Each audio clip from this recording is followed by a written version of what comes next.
Good evening, citizens. My name is Farren Shattersong, captain of the Bloody Hand Mercenary Company, and today we're going to continue weaving our way through these fortuitous winds. And in particular interest today, we're going to look at a peculiar fog that has invaded our dreams and confused or deadened some of our memories. With the nights growing darker and deeper in the wake of the autumn equinox, a malaise drifts down from the star-filled skies. An insidious mist rises in woods and hills and creeps stealthily into cities, towns, and villages. Those exposed to the fog find their memories become clouded or subtly altered. Their recollections of past events become unreliable. Details become muted, and it becomes all too easy to forget unimportant pieces of information after the drifting fingers of earthbound cloud have passed. Exposure to the fog, whether directly or in dreams, manifests as subtle memory loss and confusion. The effects are not especially dramatic. Nobody has lost all their memories or forgotten vital personal details such as names, loyalties, or ambitions. Rather, the effect of the fog is to slowly erode or subtly alter less vital memories. In some cases, victims of the memory-altering mist don't realize they have been exposed for days or even weeks until they encounter something they know they should remember but have no recollection of.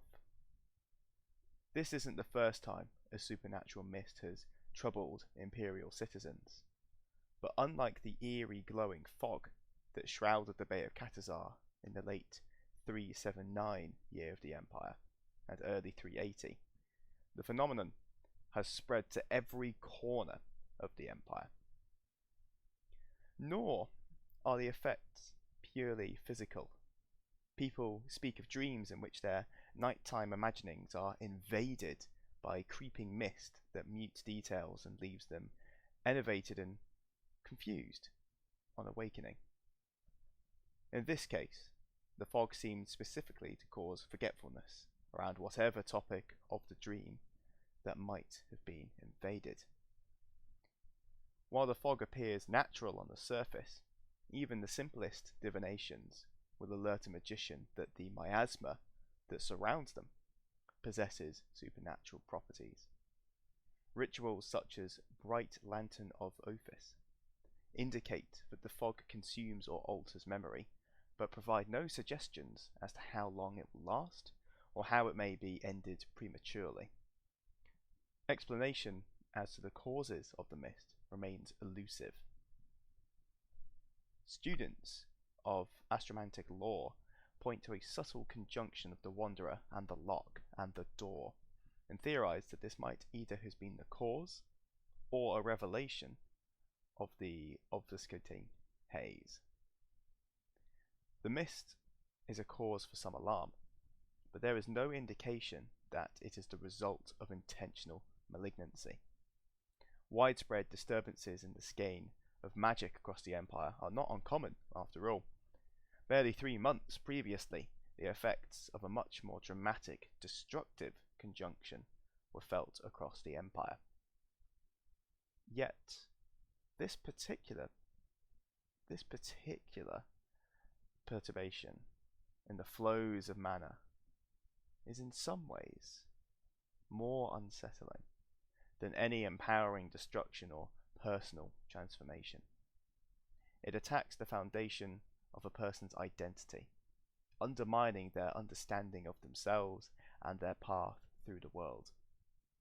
Fortunately, while the effects of the mist are powerful, they are not impossible to overcome.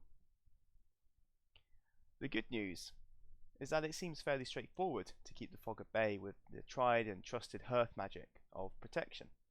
In Varushka, for example, there have been no reports of the fog entering the dreams of those who sleep in warded homes, while many of those experiencing the memory-sapping properties of the mist in the marches have been travellers outside the safety of properly marked boundaries. Unfortunately, it is rarely practical to remain perpetually inside defended areas, meaning some reliable counter to the memory-changing effects is eagerly sought.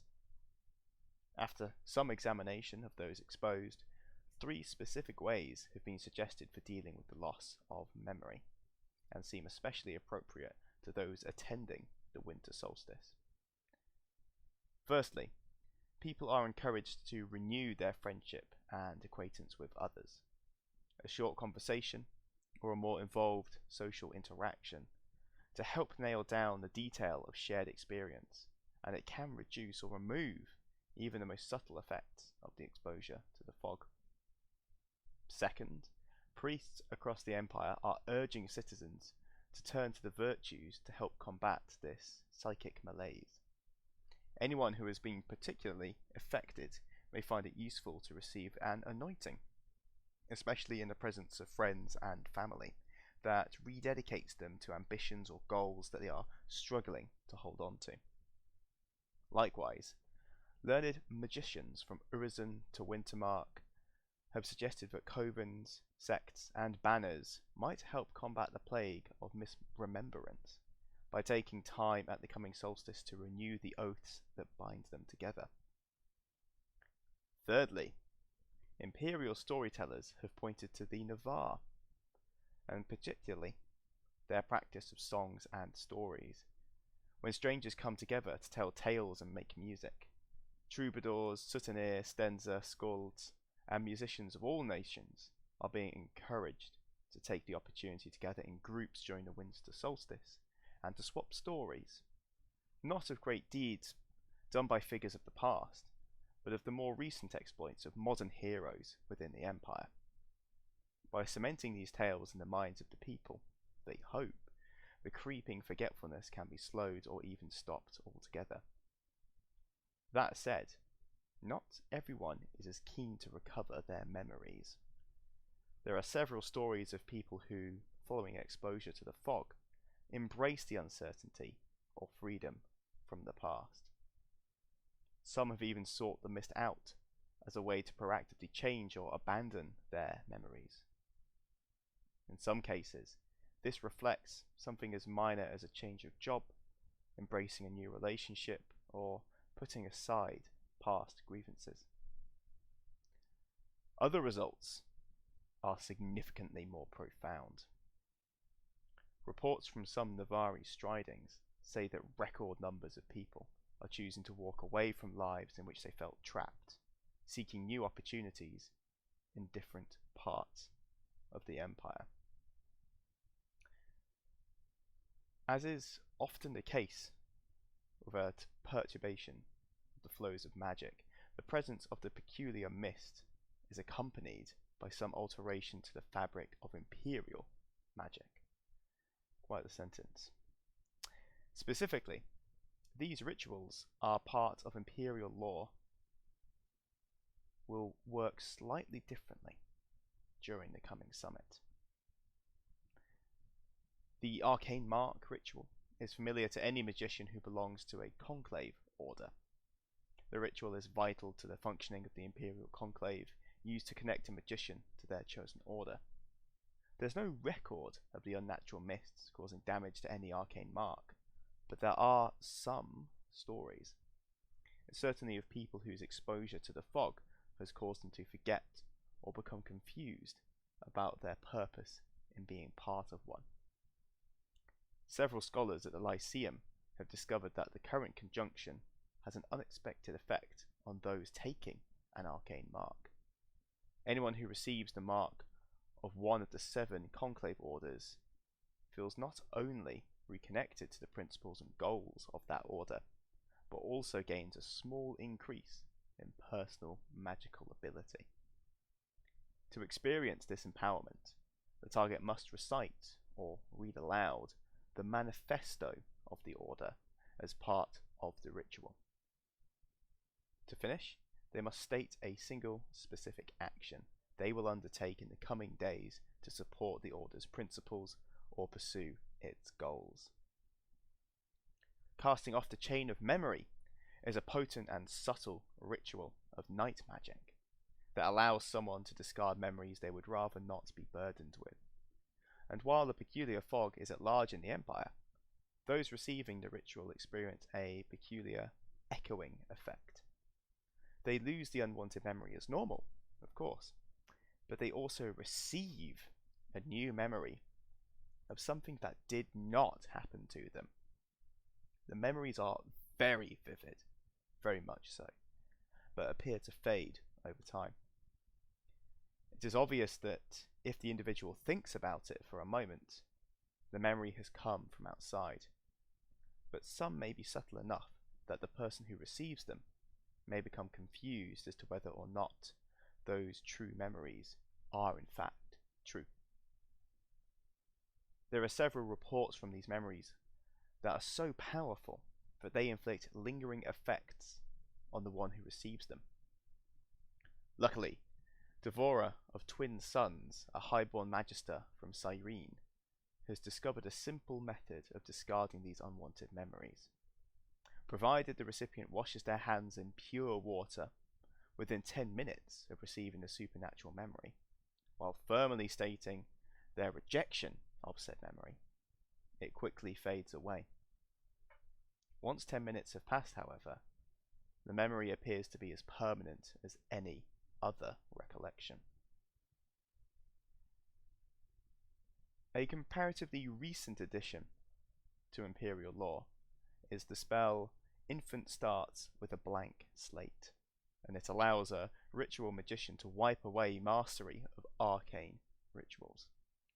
The blood magicians of the Tears Unshed Shall Dry coven of Hysenia make regular use of the ritual, during which they mix a little blood and fresh spring water with a measure of Beggar's Lie. Shortly after the first reported appearance of the memory-changing mist, a lucky accident saw them discover a way to use the ritual to draw on quite astounding levels of power. Their initial discovery saw the coven remove not only the mastery of rituals, but also the knowledge of how to cast any spell, as well as the law of spring magic, from their subject. The woman was apparently able to quickly remaster their magical aptitude, but took advantage of the ritual's unexpected potence to eschew recovering their ritual lore, and instead, after a short period of practice with a master, rededicate themselves to the path of the thorn, training in the arts of fighting with a spear and shield. And to summarize for those dear citizens listening, this magician was able to unlearn everything they knew about magic and then redistribute that, let's call it cognitive ability, into a totally different pursuit, combat in this case. Their accidental discovery has since been replicated by several other covens. If Infant Starts with a Blank Slate is performed with a measure of Beggar's Lie as an additional component during the casting, it becomes greatly empowered. Instead of simply removing knowledge of mastered rituals, it frees the target from the constraints of all knowledge. At the same time, it fills them with a supernatural enthusiasm and aptitude for learning new techniques. It's common for a conjunction such as this to affect a handful of rituals. In this case, the conjunction is granting additional power to rituals related to memory and identity. Anyone can take advantage of them during the winter solstice, but it does look like most of the effects will have faded by the start of the spring equinox. And to finish, the fog alone would be reason enough for concern, but it seems that astromantic tulpas accompany the mists. Taking the form of hooded figures with red masks, they aren't violent or threatening, but are clearly more than innocent travellers. They refuse offers of hospitality, but are interested in engaging in talking with anybody who will listen. Any conversation with the tulpas quickly turns to the subject of memories and the past. They encourage discussion of painful or unwanted memories, and then invariably offer to help mute that pain by removing the memory. They clearly require consent, and if anyone agrees, they urge the subject to talk as fully as possible about their memory. As the target speaks, well, they find that unwanted recollection becoming more distant until it is entirely gone. There does not appear to be any cost for this, quote, service, beyond the detailed verbalization of the memory. Indeed, in some cases, the tulpas reportedly give something back after they have taken a memory. It's not clear what it is that causes them to do so, but after consuming a memory, they may offer to give the person they are dealing with a memory in return. If the person agrees, they quickly describe the memory and touch their target briefly on the hand or head. That individual discovers that they now remember an event that did not, in fact, actually happen. Or rather, that it did not happen to them. Some of these memories have been unsettling, some have been confusing, and some of them are clearly not memories of people in the modern empire.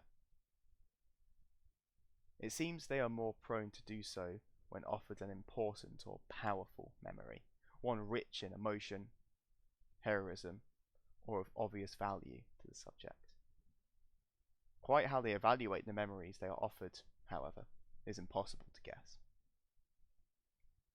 The tulpas have been reported in almost every nation of the empire, with one glaring exception.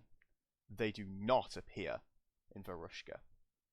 There's no easy explanation for this peculiar detail, but some astromantic theorists believe it might be the result of a constellation, or at least a constellation that the entities emanate from. Investigation suggests that the tulpas are connected to the door, which raises questions of its own, and that their reticence to appear in Varushka may be connected to the prevalent hearth magic of wards, especially around the home. By contrast, some Varushkan Kabbalists point to the creature's refusal to accept hospitality as proof that their intentions are not entirely benevolent. Further questions hang over the specific appearance of the tulpas. The spirits associated with the door rarely take on anthropomorphic forms. When they do, it is most common for them to appear as reflections of the ritualists who have summoned them, or caught their attention at least. It is possible that this fog and the tulpas that accompany it might be the result of a ritual. If the tulpas themselves have provided any answer, it has not been made public. And there is also some evidence that this is not the first time these tulpas have actually appeared in the Empire. Octavia of the Stream Source, a member of the Department of Historical Research, has performed what she describes as very preliminary research that suggests that this conjunction has happened at least twice before. Most recently, there was talk of disturbing mists and masked tulpas in the aftermath of the death of Empress Giselle in 346, with another apparent appearance in 296 during the Second Interregnum. If there was any inciting event, she has not been able to find reference to it, and in both cases the records suggest that the tulpa and the fog disappeared as quickly as they appeared. So, dear citizens, there you have it, the news that you might already be aware of, but certainly other members of your glorious empire are aware of. Or, given the nature of forgetfulness and dampened memories, maybe they're not. So as you stride closer and closer, and step by step towards Anvil in these coming weeks, keep your mind fresh, clear, And maybe think about the memories that you hold dearest. And also think about those that bring you that darkness. And just imagine, should you find some of these tulpas,